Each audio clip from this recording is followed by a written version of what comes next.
And while all of these jobs made me great money and I was actually pretty good at climbing the corporate ladder, as they say, I just always felt this sort of emptiness inside, like something was missing and something was off. But I just continued to grind out these long hours.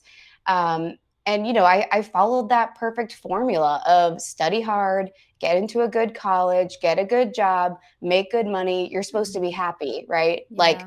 why am I not happy? Why am I dealing with depression and anxiety and just not feeling fulfilled in my life?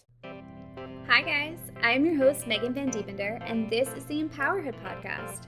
I'm so happy to have you here. Motherhood is hard, and we are going to talk about all of the hard things that just are not talked about enough.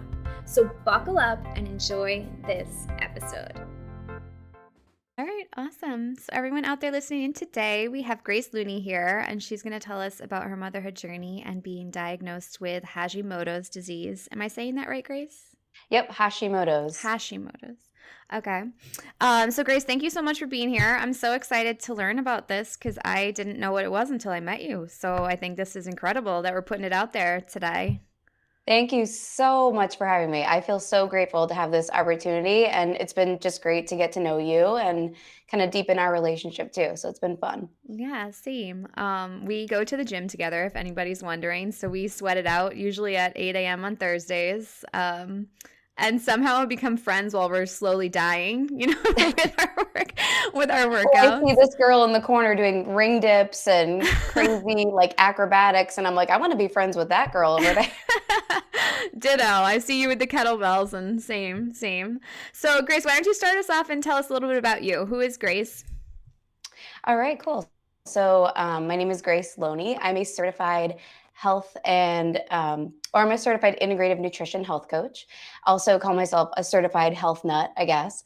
But I just love all things health and wellness. I did gymnastics growing up. I've also taught fitness classes, so strength and conditioning classes for the past 5 years. And also, over the past 5 years, I've really just started to pour myself into holistic wellness and alternative forms of healing because 5 years ago is when I got my Hashimoto's diagnosis. I went to RPI in Troy, New York. So if you're listening locally here, Meg and I live in the Capital District. Studied biomedical engineering, actually. Wow. From there, held various corporate jobs over the years in the tech industry. And while all of these jobs made me great money and I was actually pretty good at climbing the corporate ladder, as they say, I just always felt this sort of emptiness inside, like something was missing and something was off. But I just continued to grind out these long hours. And I followed that perfect formula of study hard, get into a good college, get a good job, make good money. You're supposed to be Mhm. happy, right? Like, Yeah. why am I not happy? Why am I dealing with depression and anxiety and just not feeling fulfilled in my life? And then eventually it was the Hashimoto's diagnosis, which was scary at the time, but then that really paved the way and then led me down this soul satisfying work for me. So it's kind of Yeah. interesting how life throws you curveballs and you can kind of rise to the challenge and see it as opportunities, or you can live in fear and kind of crumble. Yeah. So back then, I think there was a lot of fear. Um, but for whatever reason, there was just something inside of me saying, no, let's dig deeper, keep pushing with this. So I'm grateful for that. Yeah. But yeah, aside from work, I'm a new mom. Well, I call myself a new mom. My daughter's going to be 3 in January. Okay. And so that's been an amazing transformation in itself. And I know that is like the theme of this podcast. So I'm happy to dive into any of that. I married my husband Ted right before the pandemic in 2019. So we've like snaked in there just in time before all the wedding drama happened. But as a family, we really just enjoy doing things outdoors. We love hiking. I like getting on my paddleboard. We snowboard in the winter. Um, and so we're just a very active family. And so fitness and health have really always been kind of pillars in my life that really help, I don't know, keep me grounded and keep me just feeling like my best self. That's awesome. Um, can you explain what Hashimoto's is? Yes. Okay. So Hashimoto's, it sounds like this weird, like Japanese food or something like that. I know But that's why I just hesitated again saying, no, I'm saying it wrong. But anyway, yeah, go for it. no, you're doing great. So Hashimoto's is actually an autoimmune condition that affects your thyroid. So hang with me for a second. Autoimmune, so your immune system is part of your body that just helps protect you against foreign invaders. So like a virus or bacteria.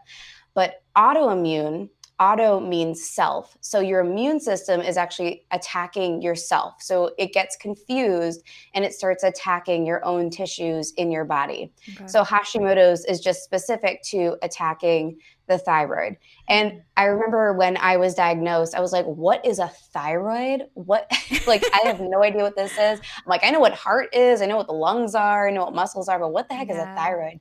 But your thyroid is this small little butterfly shaped gland that's right in the front of your neck. And it's really like the control center for all of the hormones and these hormonal pathways in your body. So your thyroid helps regulate the rate at which your body uses calories. So, energy. Mm-hmm. It can slow down or speed up your heart rate. It can raise or lower your body temperature. And Wow. it can also influence digestion and like the speed at which food moves through your digestive tract. So that's like your metabolism, I guess, is what people would traditionally think of that. So I feel like nobody knows what a thyroid is, but I'm like, wow, that does a It whole does a lot of things that lot. would really affect your life. Yeah. Yeah. So what happened? So you said you got diagnosed 5 years ago. So this was before your daughter. Yes, Okay. absolutely. Yeah. So I can kind of tell you my story around how I got diagnosed and then how the holistic healing obsession kind of came to be. But like I said, I started my adult life as a biomedical engineer, working in a very fast-paced tech industry, climbing that corporate ladder, trying to do all the things. And my schedule was just always super packed. I was grinding out long hours because that field is just very demanding. And then working as a woman in tech is just like stressful in itself because there's not many women and it can be really competitive too. Mm-hmm. So there's just a lot of pressure and stress in that field. And then, of course, on top of that, I start working on my evening MBA. I start working part time as a fitness instructor. So, like, that's just how I've always been is like go, go, go, go, go. Yeah. Um, and my time really wasn't balanced at looking after my health. I thought like I was fine. I've been kind of like a normal weight. I've never had any health conditions pop up in my life. So I'm like, I'm fine. I'll just keep grinding it out. But little did I know, and this is like the big thing I learned, that stress can really dismantle your health pretty quickly. Mm-hmm. So all of these poor habits and my stress-ridden lifestyle, it finally caught up with me. And I realized it because I had broken out into this full body rash. Oh my God. And I'm someone like don't hate me for saying this, but I've never dealt with acne or like any skin problems. I've always had regular skin. All of a sudden, my full body just this painful rash. Like I literally couldn't sleep and itching it didn't even give relief. No creams, no eczema creams, nothing. I was in and out of urgent care and dermatologists, and no one could figure out what had caused this. Wow. And then finally, on my like fourth dermatology appointment, she was like, "Well, I guess we'll just chalk it up to stress." And I was like, "What? Stress can physically manifest in the body?" I'm like, Mm-hmm. no, there's no way. um so after that, the rash had kind of cleared up, but then I started to notice that I could just sleep all the time. I was totally fatigued. I mean, I could sleep for 12 plus hours. If you didn't set an alarm for me, I would just keep sleeping. Wow. And then when I woke up, I would still feel totally exhausted and totally depleted. Like no amount of sleep was going to help me. Mm. I had no sex drive at the age of 29. I I always kind of held on to this like a little bit of extra belly fat and kind of bloat, but that has had kind of been normal my whole life. So that wasn't really the huge red flag. It was mostly, why don't I have a libido at the age of 29? And why am I tired all the time? And why do I have this crazy rash that came from stress? Yeah.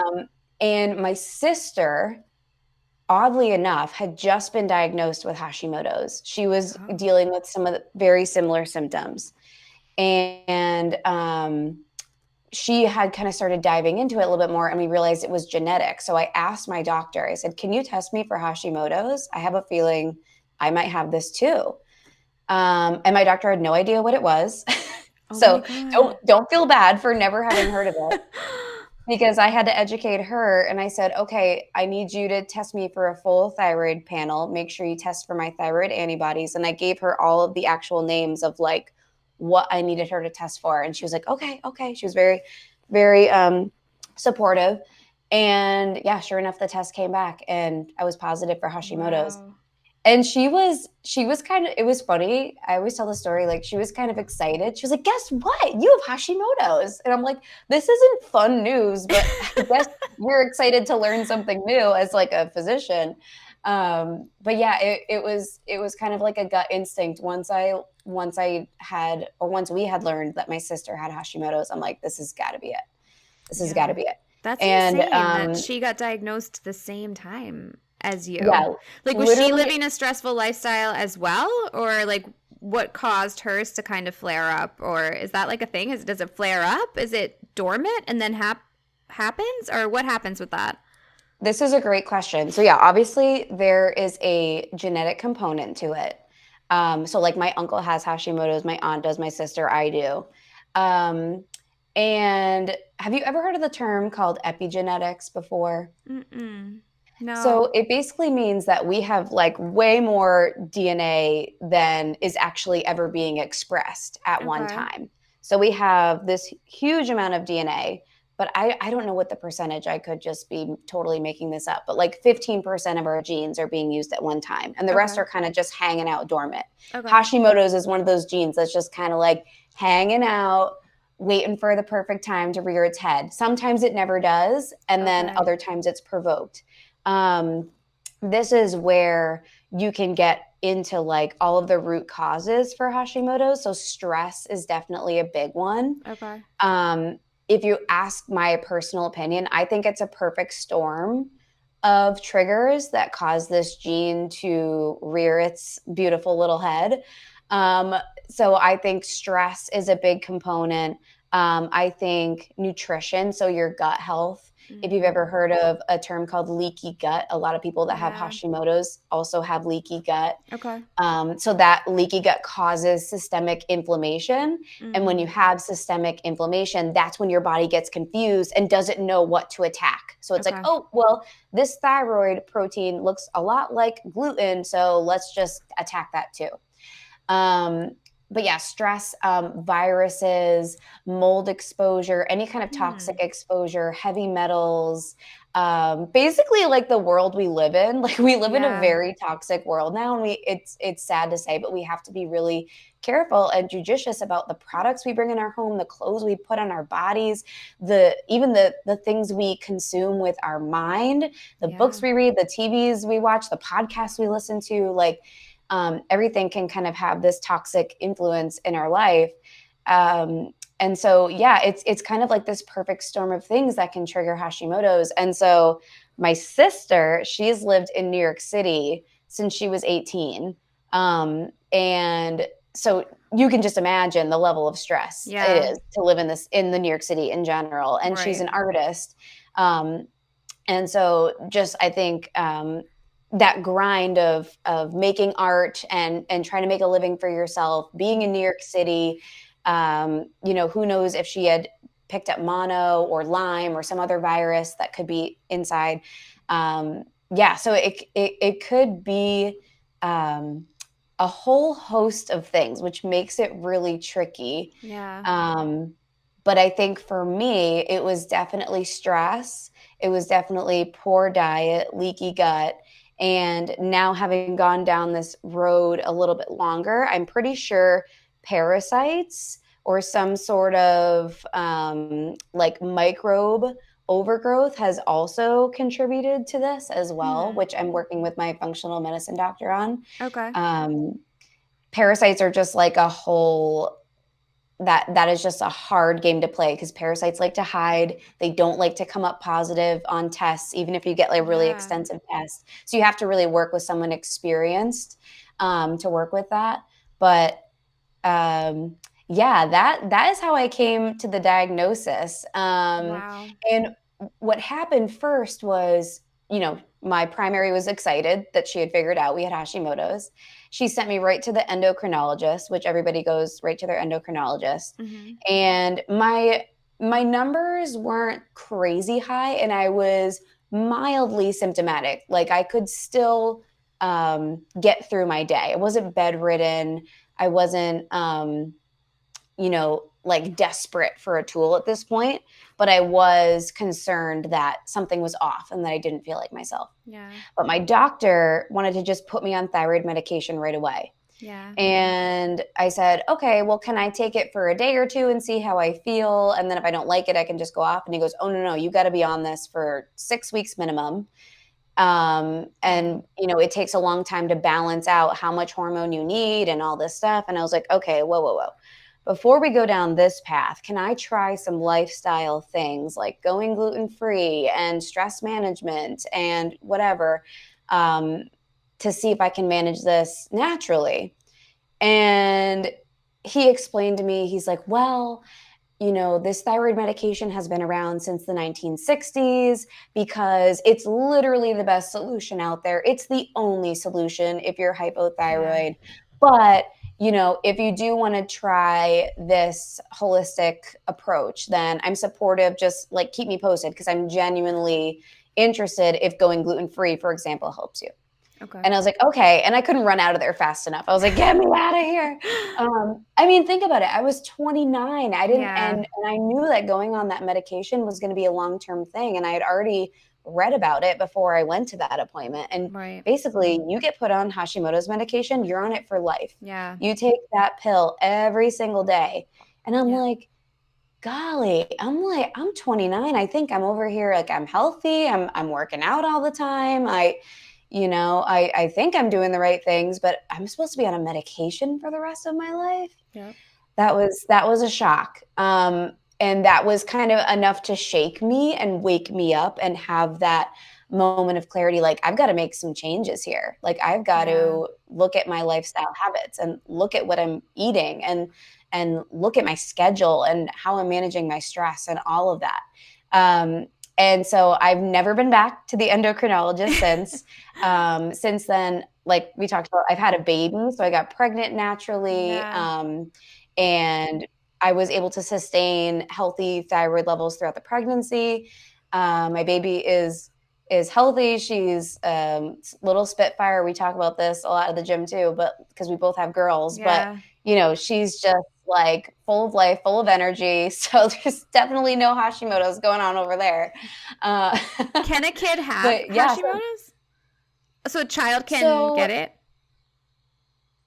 So it's the youngest that I've heard someone being diagnosed, I think, was like probably 7th or 8th grade. Okay. So typically it will pop up around like your 20s, 30s, 40s. So usually about midlife. Having it pop up younger is pretty uncommon, but if you have the gene, nothing's off the table, really. So yeah, typically it's like midlife. It will start to present with some symptoms. Okay. Now, how did you manage it? So you never went back to the endocrinologist. How did you manage it without medication? Yeah. So the first thing I did was I was like, I need to get my mind right because that rash being due to stress, I was like, whoa, what am I doing to myself here? So I actually started with learning how to meditate. And I did a 6-week meditation course at a local place that's literally a mile from my house. So I had lived here for a couple of years already, and this meditation place was right under my nose. And I think it's so funny. Like when the student is ready, the teacher appears. You don't even realize what resources are right there. Yeah. But yeah, it changed my life. That was really the catalyst that helped open the doors to all that is possible in alternative healing. So, learned how to meditate, kind of opened up this door of spirituality in my life and just feeling connected and not feeling so alone, Mm. um, which was really huge for me, especially after getting a scary diagnosis. You feel kind of alone. You feel scared and you feel like nobody understands. Like, Yeah. why can't you just get out of bed? Like, get over it. Like, come on, let's go. And it's like, no, Yeah. I literally like, I'm not trying to mess with you. I'm literally totally depleted. After that, I started working with a couple of different functional medicine doctors. So these are like alternative medicine doctors that don't use typical surgery or medication, but they Okay. really, like we talked about before, really look at the root cause. Like, what Mm-hmm. triggered the autoimmunity in Right. your body, and how can we address those triggers and help your body heal itself? Because your Okay. body doesn't want to be sick. Your body does not want to be attacking itself. That's not the Yeah. default. The Yeah. default is health and wellness, but it's about figuring out what do we need to do and provide our bodies to support them to get into that healing state. Yeah. And certainly running yourself into the ground, like working 3 different jobs and, taking on all these responsibilities is not super supportive Yeah. or Yeah. sustainable. Yeah. So, um, so working with functional medicine, it helped a little bit. That's where I really started to overhaul my diet. I've done some crazy like elimination diets for 4 months straight. I'm Wow. talking like I only ate meat, fruits, vegetables, and like avocados and Yeah. coconut, basically. So very, very restrictive. Um, Did it and help? what's that? Did it help the nutrition changes? Sort of like to be honest with you, it, I I was so desperate at the time for answers Yeah. that I just believed I would kind of almost give up my power to, even if it was a conventional doctor or a functional medicine doctor, just like, "Just heal me, just make it stop, make it go Yeah. away." Yeah. And so somebody says, "Okay, if you just do this and this and this, remove this from your diet, you'll be fine." Yeah. And then you do that, and I'm like, "I still feel tired. I still have no sex drive. I still have, like, unwanted weight gain. So what the hell is Yeah. that? Yeah. You said if I do this, then I'll feel better, right?" Um, and so after spending thousands and thousands of dollars going that route, I actually, did this certification called the Institute for Integrative Nutrition, Mhm. because I just felt so passionately about learning more about this autoimmunity and how I can help support my body. Yeah. And it wasn't until I took that course, and that there was a 6-month certification, that I learned about primary food. So, secondary Mm. food is everything that you put in your body, anything that goes in your mouth. Yep. And then primary food is the food that feeds your soul. Yep. That's your career, that's exercise, right? That's Yeah. your relationships in your life. Yeah. That's your spirituality. And that was kind of where I started scratching the surface with meditation. Like, I got relief there. Mhm. And then it came full circle back to the certification. So once I really started to lift the covers Yeah. on all of these primary foods, then I got relief. Then I Yeah. started to feel better. I started to feel more like myself again. I got my spark for life back again. Um, I, was able to get up in the morning out of bed without dragging myself out of bed. Yeah. I was Yeah. able to sleep, yeah, a normal like 8 or 9 hours a night and feel okay. Um, and so yeah, it was quite remarkable. And yes, I still was very judicious about what I put in my body Yeah. food wise. Um, but that was the huge wake up call for me, was wow, primary food. Yeah, I love that because I really do think it's so important because if you don't have like a purpose or a why to anything that you're doing, it's like, why are you even doing this? You have to be able to feed your soul, whether that's meditation, your career, your family, friends, relationships. If you don't have a purpose, what are we doing here? Right? It's like you're just going through that everyday cycle, everyday grind. And like you said, you kind of burn yourself into the ground because you always come back to that, like, why am I doing this if you don't have a why? Totally. And like, I always use this analogy, but like, you can't eat enough kale to like make yourself not feel stressed anymore. Yeah. You know what I mean? Like, if you're Yeah. still running yourself into the ground and you have no purpose, like kale is not going to fix that. Yeah. You're still going to feel like crap. Yep. You're still going to feel empty Mm-hmm. inside. The Yep. kale will, yeah, I mean, it'll give you some great like nutrients if you have any nutrient deficiencies, and you know, it's Sure. probably not going to cause any sort of like allergic reactions or anything, so that's a plus. Right. But it's still not going to fix the bigger issues, I think, Right. at play, Right. And right? that goes the same thing with money. You know, if you have a career and you're making all this money, it's like, but you're unhappy and you're miserable and you're literally exhausted all the time. It's like, what are you doing? Like, we spend most of our time at our jobs or sleeping pretty much. So it's like, you need to find something that you love and that you're actually, you know, giving back to the world and doing something that you're passionate about. Boom. Oh my gosh. And I think that's why we do what we do, right? Right? Yeah. I mean, I made a huge change. I was a hairdresser for 20 years until COVID happened, pretty much. And I think, you know, it wasn't really like a diagnosis. I've definitely had my health issues in the past that fueled me to be more interested in nutrition, in health, you know, overall well-being, sleep. I obviously love sleep. I find it so fascinating. But yeah, I mean, I think COVID really opened my eyes to, I love what I do and I'm good at it, but is this fueling my soul? Like, is this something that I want to continue to do for 20 more years? You know, am Mhm. I helping people enough? Am I helping them change their lives by doing their hair? Which, don't get me wrong, I love getting my hair done and you do feel amazing, but at the same time, I just still felt like there was something missing for sure. Totally. And I think like to add to that too, it's not that there's anything wrong with working in the Mhm. tech industry or being a hairdresser. That Yeah. could be soul satisfying work, but it's for somebody else. Right. Or in that season of your life, it was soul satisfying, but now you're in a new season Yep. and you're following your intuition Yep. and your path in life. So Yeah. like, you know, what I do now as a holistic health coach, like it's like trust me, I am like fully like fully invested and so passionate about what I do. And I could talk about this for hours, but in 20 years, I don't know how it's going to evolve. I don't know at Yeah. what stage of life I'll be at. Yeah. But at least now I have the confidence to follow that, because it was scary to leave this like cushy career and Absolutely. be like, I'm just gonna go out on my own, Yeah. make zero money for a while, Yep. and Oh yeah, people figure it thought I out. was And nuts. They're like, "How are you leaving this like crazy successful business that you built from the ground up?"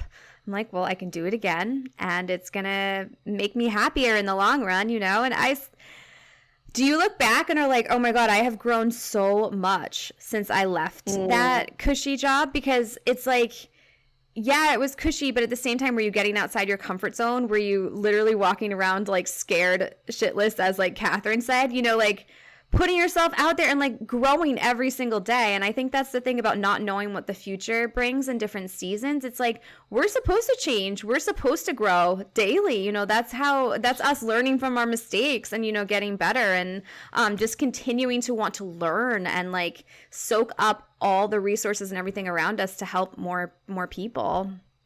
And I think that's the point absolutely. of And like life. I love that you've like been able to build on your confidence. Like you're like, I know I can build a business. So Yeah. now I'm just going to pick up all of that knowledge and translate it and drop it right over here. Yeah. And you've been successful in this business too. And I find myself like in a similar way. Like I didn't own a business before this, but I use so many skills Hmm. that I learned in my years of experience. So it's not Yeah. all for nothing, right? Yeah, no, I mean, yeah, all those experiences were there for a reason, right? They were all there. Like, if you had never worked your corporate job, you never would have probably been diagnosed with Hashimoto's, and then you wouldn't even be here today. So, like, I mean, all Hmm. my experience in 20 years of even just like communicating with people helps me. You know, I learned how to run a business, all these things, and, you know, so many mistakes made, which I'm sure you've made mistakes as an entrepreneur, and like, that's how you learn and how you make a better business. And is it easy? No, hell no. And like, no, you don't make any money in the beginning. But just to know that you're actually changing people's lives, for the long run too. It's not just some, fleeting feeling of, looking better or vanity on the outside. It's like you're changing these people's lives so they can sustain this for life and have like a long, happy, healthy life. Absolutely. Yeah, this ain't no quick fix. This is not a Nope. 5-day juice cleanse or a keto 30-day drop 50 pounds. This is like taking a hard look at your Yeah. life and having a professional be able to walk through that with you Yeah. to support you and hold you accountable, because making those changes, it's tough. I mean, I think, Absolutely. what did I read the other day? There's a stat that like 85% of what we do day to day is just automatic. Yeah. Like Yeah. we're not really putting a lot of conscious thought into Mm-hmm. what we do. So it's about pre-programming some of that automation and building habits. Mm-hmm. And that just requires putting in the reps Yep. and taking the time, and then having, an expert help you fine tune that along the Right. way and customize it and make it work for you and your life. That can be tremendously valuable. Yeah. But yeah, I tell my clients, I'm like, once you learn Mm-hmm. everything you need to know to get you from point A to point B, Mm-hmm. right? Because you want to get to point B where you can wake up feeling energized and you're not Mm-hmm. holding on to stubborn weight, and you have a sex drive again, or your hair's not falling out anymore. Like you want to get to there, but in order to get there, here's all the things you need to know. Yep. And now that you know them, now it's going to take you about 12 to 18 months to get yourself bought into this new idea of you. Like you Yeah. are literally reinventing yourself Yeah. and redefining who you are. And that just, again, it just takes time and Yep. repetition. Yeah. I mean, it's one of the first things I tell people. Well, first of all, I'm not going to give you a diet that is going to change your life and give you a quick fix. You have to put in the work. You don't just go to the gym for a day and expect to be strong. I feel like a broken record. You have to continue. This is something you're going to do for a lifetime. So it's really breaking it down into sustainable daily habits that you can continue to do, because diets don't work and they don't last, right? You can't sustain that for the Mhm. long run. So I always love telling people that, and it's just like, you have to decide what works for you. Like you said, discover what's going to work for your body in the season that you are, because it's not a one size fits all. Like, sure, you can eat kale, like you said, or like healthy foods, but it's like someone might like different foods. Gluten might work for someone and it might not work for someone else, same thing like that. So it's really just finding what works for you.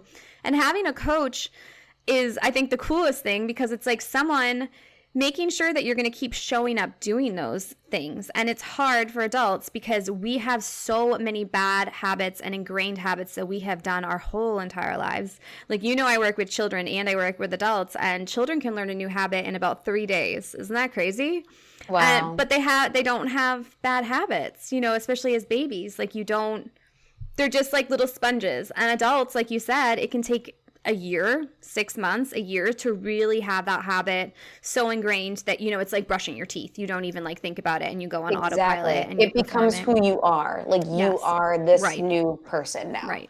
But you got to get rid of all that other stuff, All that's the stuck in your baggage. brain, and create new brain neurons and connections. But it's doable. And I think, like I said, having a coach be there for you to support you and guide you in the right direction and hold you accountable. Because I think a lot of times we try these things and we don't do it for long enough, or it's like Mhm. too big. It needs to be smaller and more sustainable. And when we don't do it for long enough, we're like, oh, well, it's been a couple weeks and it didn't work. I didn't lose the weight I wanted. I don't feel energetic, and at the same time, it's like, you didn't do this for long enough to even like see the results. Like, especially like with sleep in the field that I work, like it takes time to really build that biological clock. And I'm sure you see the same thing with like diet and nutrition, all those things. It's going to take time to really see a difference in your body.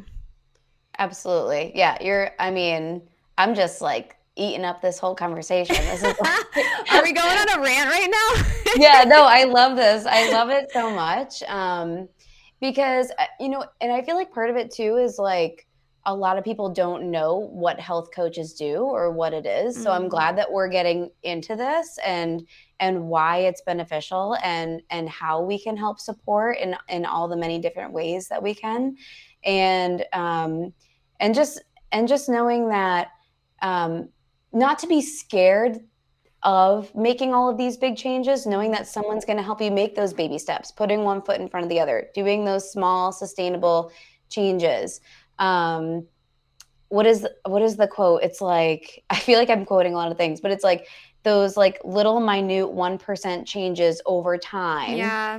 Is it James make a Clear? monumental transformative Yeah. change. Tiny But you got to habits. start. Yes. I'm all about tiny habits. Yeah, because it's like, it's also not so overwhelming because I feel like a lot of times when I have people reach out to me, they need to make big changes, right? Because a lot of times we wait until we're sick. I mean, like what happened to you, Right. right? Until we're like, all right, we have to make these changes now because I'm sick. And it's like, they don't even know where to start. It's so overwhelming and they have to make so many Mm, changes. So it's really just like having that coach break it down into your unique lifestyle and be like, all right, start here. Because, I mean, starting is the most important part, right? You just got to start. Even if it's like one change a day, you just have to start. And then you can sustain that and add things on really gradually. Because, like you said, 1% of something is actually going to make a difference in your life more than you can imagine. totally. And if you hold that 1% change, it's like it's like finance, compound interest. Like if you Mm-hmm. start investing in your 20s, you're going to Yep. have $5 million by the time you retire. But if you start investing that same amount of money in your, even in like 5 or 10 years later, then you have, $100,000. Like it Right. really adds up. Yep. Yep. For sure. Hashimoto's, how did it affect you while you were pregnant and like while you were postpartum and stuff? Did it affect you more or did you have like the same postpartum recovery? Oh gosh, yeah. So during pregnancy, thankfully I had a really great pregnancy. Aside from I got pregnant in March of 2020 Okay. and then the world shut down. So that was Yes. just a scary time in general. So I was definitely dealing with a lot of anxiety Yeah. during that time because there was just no information being released about like, is this safe for baby? Yeah. Is this going to cause birth defects? Is this going to whatever? So that was an interesting time, not having a baby shower and you know what I mean? Like Yeah. just being locked in your house while being pregnant when you want to be celebrating with people. Yeah. Um, but aside from what was going on in the external world, internally, like I felt great. I was Yeah. able to move and exercise throughout my pregnancy. I got my levels checked every trimester Okay. because I have Hashimoto's. That's just something you want to make sure of. And if you're someone that's planning for pregnancy, you're maybe experiencing some of the symptoms, like you have digestive upset, constipation, you're tired all the time, you have mysterious weight gain, your hair is falling out, you feel cold all the time. Like there's a whole slew of symptoms. But if that's you, definitely get checked before you start planning for baby because you're going to want to make sure your thyroid levels are at an appropriate level because number one, it can just make it a lot harder to get pregnant. And then number two, if you're in hypothyroid, which means low thyroid throughout the pregnancy, it can cause birth defects and some other complications. So you just have Okay. to be really careful. So every trimester I would get checked. My levels were perfect. I Okay. was like, okay, all right, cool, we're doing it. Yeah. Um, and I was kind of worried because I'm like, well, being pregnant, that can cause a lot of stress. Like I was wondering if I would relapse at all. Really didn't until, and you're going to appreciate this part of the story, but it wasn't until I had Blake. And I was very adamant on breastfeeding, as you can probably imagine, someone who's like very passionate about nutrition. Right. I was like, I want to breastfeed. I'm gonna breastfeed come hell or high water. Get all the resources behind me to make sure I'm successful at this. And come to find out, I didn't find this out until Blake was probably about 7 months old, but she had a lip and a tongue tie. Okay. And so I don't think she ever transferred milk that well because I was nursing this girl like all the time. Like she was Yeah. always on the boob. And that was all night included. Like up until 6 months, I was up with her every 1 to 2 hours. Oh my God, So we Grace. we started with her in the bassinet, and then we started learning about bed sharing safely. So we like did that, so I could just literally roll over, nurse her, and fall back asleep.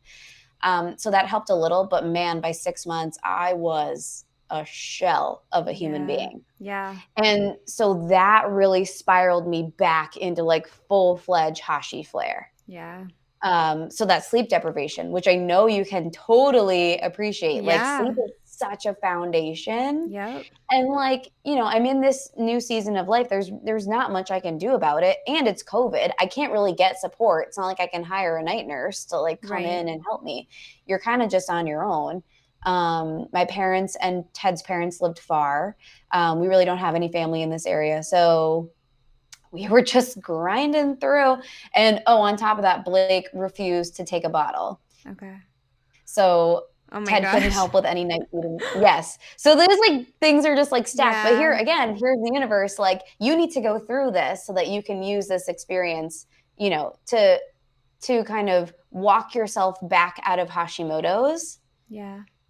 in the postpartum period and then be able to share this with clients, Yeah. right? Yeah. So it took me 2.5 years to finally Wow. feel like myself again. So yeah, it's like recent. I mean, Blake is going to be 3 in January, and Okay. I would say maybe it was more like 2.25 years. But yeah, by the spring, I was like finally able to sleep 8 hours a night and wake up and be like, okay, yeah, we can do today. Wow. Um, yeah, When did you get her tongue tie and lip tie released? At that seven. was at 7 months. Okay. So Yeah, did so you it have was a very lactation late. consultant or anything? Did they not catch that? So she did. So I had an IBCLC come check back in on us at about a month Okay. postpartum, and she was like, "Blake has a lip and tongue tie, just letting you know." And I was like, "Oh, okay, like it's fine. We're nursing fine. Like I don't have pain." So I just totally wrote it off. You don't Okay. know what you don't know the first time around. Right, right. And she's so little, she probably wasn't taking that much milk at the time anyway. Yeah, yeah, exactly. So then at 7 months, when I'm still so sleep deprived and when she's still not even giving me like regular 4 hour stretches, Yeah. that's when I was like, maybe it's the lip tie, maybe it's the tongue tie. So we got that addressed. And since she was much older at that point, I think it took a lot longer to heal and for her Yeah. to relearn how to nurse. And then finally, at about 9 months, we got our first like sleep through the night Yeah. ish kind of thing, like 7 or 8 hours or whatever it was. And that was just like, oh my God. Yeah. Um, but when you're that sleep deprived, you don't need just one night. Like it's Yeah. gonna take a You have a debt. while. You have a really bad debt. Yeah. Yeah. Yeah. And so does Yes. she, too. I mean, she must have been exhausted as well. Yeah. She never shows it, but maybe she was. Well, sometimes it shows as hyperactive or like extra energy. It kind of comes out as that. Yeah. I mean, did she have like a growth spurt after she started sleeping through the night? I bet she grew. She's always been a little peanut. So I'm like 5 foot nothing. My husband 5'8". So she's just like always been like fifth percentile. Yep. Um, I can't remember because you don't want to know why I can't remember. My brain was so I foggy was gonna say this whole you time, were like barely hanging on. barely hanging on, and like and brain fog too is a big symptom of Hashimoto's as well. And like I can barely remember her first year of life. Like I remember Yeah. it, but then I'll go back and look at pictures of like things we did or details, and I'm like, whoa, I totally forgot about that. Yeah. So yeah, it's all a blur. Yeah. I mean, that's one of the reasons I got into the sleep industry was like I felt like that too, but it was really just the first 3 months of my daughter's life that I like barely remember. I felt like I couldn't enjoy it because I was so exhausted and like started like resenting her until I got sleep help. And she started sleeping through the night. So I was like, I need to help moms do this because the first year is so amazing. Like, we don't want to miss out on that. They go through so many milestones. It's like not fair for us to just be, shells of ourselves. We want to be there for it. Absolutely. Yeah. And I think the health of the mother is just paramount, right? Like we are the cornerstone Yes. of our family. We keep the clock ticking. We keep the world turning. Yeah.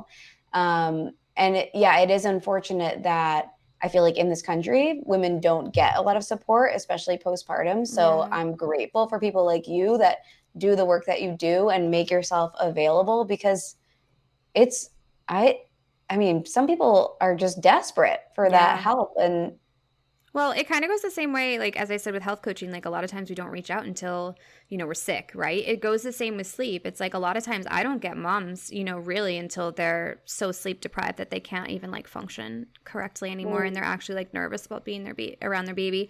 Not all the time, but sometimes. I mean, I do get people that are just like proactive and, they know they want to sleep and that type of thing too. But I'd say probably 85% of the time, it's like moms that are just exhausted. Yeah, man, if I had known about you 3 years ago, you would have been on the call roster. I know. Yeah. I mean, sleep consultants are getting much more common now. Like when my daughter's 8 and when she was little, I didn't even know that sleep consultants existed. It really, I feel like in the past decade, it's started to get like gradually more common to get sleep help. But I think that again goes to, our culture in America. Sleep isn't prioritized, and, it's not looked on as an essential. It's more looked on as a luxury, and that's not the case. It's actually a biological need. Oh, totally. We live in a culture that praises people who take on side hustles, that praises people who are available around the clock. Yeah. Oh, like so and so got a promotion because they're always there. They're always answering emails. It's like, why are we rewarding that? That is not sustainable behavior. But unfortunately, that's the world we live in. So people, in order to get that reward, or they're striving for whatever, they pick up those bad habits. Yeah. But I mean, I think it's like, as you said in the beginning, where you were like, I was doing all the things that said success, right? I had this incredible job that paid a lot of money, that I was constantly busy. I was doing so many things that I thought would give me happiness, and it didn't. And I think like in our culture, like you literally have to figure that out for yourself, because you have to be aware of it, first of all, and you have to ask yourself the question, like, am I happy? Like, are these things making me happy? And I think, again, like you said, with some people, my IT is their thing, or like tech is their thing, and they like thrive. And like my husband's in tech, and he just lights up. He's brilliant with it. And it's just, he's helping the world that way. But that's not you or me, And I think it's just different for each and every person. And you have to find that, and not just listen to what is the stereotype of our culture. Because again, like if you're exhausted, you can't continue on like that. You can't continue on feeling these symptoms or whatever you're feeling, whether you have like no motivation to get up and work out, or you don't want to eat healthy food, or you're just in like a bad cycle. You have to first become aware of it and then make the changes for yourself. And you decide that this isn't good enough, right? It's not good enough for me. I want something more. I want something more with my life, and for the long haul, because it will catch up with you. I feel like people hate when I say that, but I'm like, it will catch up with you. This is why, it will. The health industry is just insane, and we spend billions of dollars every year because it does catch up with you, whether it's going to be in your late 20s or whether it's going to be, later on in life. Yeah, absolutely. And I think people especially are just used to having, there's a pill for every ill, right? Like, oh, I can just take this pill and it alleviate my symptoms, and I can just keep doing all the things that I'm doing to continue to run myself into the ground, or I can just keep eating the way I'm eating. I can just eat, stress eat all the time to help manage my stress. And I'll just take this like, acid reflux drug, and that will help mitigate that. And then I'm going to be on another medication because that's going to cause other complications. And we're just used to that. We're just used to, oh, it's fine. You can just keep doing what you're doing because I got this pill for that. Yeah. And it's like, but what is that actually doing to your body? Yeah. Yeah, I mean, it's Band-Aids. It's not, like you said, getting to the root cause. And, a lot of doctors don't have the time to figure that out and find what's actually, bothering you. And also, like, people go in expecting a Band-Aid. They want it fixed immediately. They don't want to put in that work and make those changes. And I've definitely been there in that, I was that person that had like chronic acid reflux at like a really young age, and my doctor was not concerned. She was just like, yep, here, take this. You can just take it for the rest of your life, pretty much. And I'm like, but should I change anything? So bad. Like, what? Yeah. But yeah, when I always fall back on nutrition when, when your body's kind of going crazy or something's happening. I loved what you said, that it's built to survive, right? So like it wants to be healthy. When something's going wrong, it's telling us that we have to make a change. So I always fall back on nutrition, and like as soon as I changed my nutrition, it went away. So I think you kind of have to like push a little bit, which I'm sure you had to when you were getting your diagnosis. Like you said, the doctor didn't even know about it. Unless you see like a functional practitioner, I think you have to push and like what's causing this? Like help me find out. Or you could find a coach too, because they'll definitely go deeper into that. But, why am I having these symptoms? Why am I exhausted all the time? I mean, with me, when I work with sleep, it's like sleep isn't just about nighttime. It's actually like what you're doing during the day, that's going to affect how you sleep at night. So, I feel like as health coaches, we're kind of like little investigators. All right, what's going on? Like, where can we make changes to help you with these symptoms and to really find out like what's causing them? Absolutely. And I feel like a lot of the things that we say, they're not groundbreaking. Like we'll say, hey, maybe you should turn your screen off by 8 p.m. Or like, hey, maybe you should drink more water. It's like we know what to do. We're just Yeah. not doing them. Yeah. Yeah. Well, and I think that's the point of getting a coach because I think we all know, and like you could just Google and it would most likely tell you. But the point of Hmm. having a coach and someone like it's support and it's to be like, you have to do that for more than one day. You can't just drink water for one day and expect to like feel better. Like you have to continue to do that day in and day out and actually show up for these things that might seem tiny, like you said, but it's like putting vegetables on your plate, something small like that, or yeah, I mean, lowering your stress level. That's a huge one. Yeah, that's what we're here for.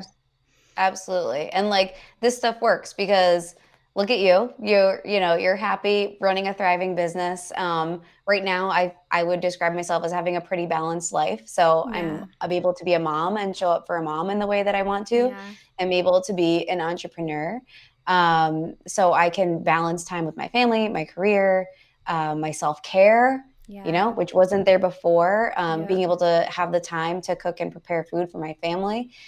So it's pretty cool. Like it's pretty cool to go from just feeling so out of place in my life to just making these shifts over time. And now I see where I am, and I'm like, oh my gosh, it totally works. This works. yeah. Yeah, it does. It's crazy looking back, 4 or 5 years too, from where you came from to where you are now. And I think that like saying that it takes time, it really does. And it's like it's not like we know everything. We're still learning about ourselves and getting Yes. healthier each day. It's not about knowing everything. It's really just about being open to change and continuing to grow. Where do you see, your business 5 to 10 years from now? Well, it's funny because as you were talking a little bit about, what your husband does for work and how we were talking about, we came from tech or hairdressing and it just wasn't for us. But there are people out there where that is for them. And Mm-hmm. they're like, well, wait, I work in a really high stress job and I work, just in that environment, but this is what I love. Now what do I do? Yeah. So my goal is I would love to make this full circle and work with corporations like Yeah. maybe it's a corporate wellness program or just make the environment more balanced for people who this is their passion, this is what they want to Yep. do, but how can we help them, Yeah. right? Have time for self-care, have a balanced life, not feel like they have to be checking their email all the time. Yes. What resources can we provide them? What help can we provide them? What sorts of benefits? And just Yes. providing a lot of education there. I think I would love more than anything to make an impact in the tech arena because it's just so fast paced and around the clock and the Mm-hmm. culture of like I'll just eat this bag of Doritos and keep chugging on. It's like, oh my God, it just makes my stomach hurt just Yeah. thinking about it. Yeah. So yeah, I would love to do that. And just continue to build awareness around natural healing and know that there's options out there. Like, if this is you, if you're suffering with these symptoms, like there is hope. Like don't worry, Yeah. don't just throw in the towel. Like Yeah. there is a way through and there is help for you out there, whether it's through me or through another health coach or functional medicine or you're paving your own way. Yes.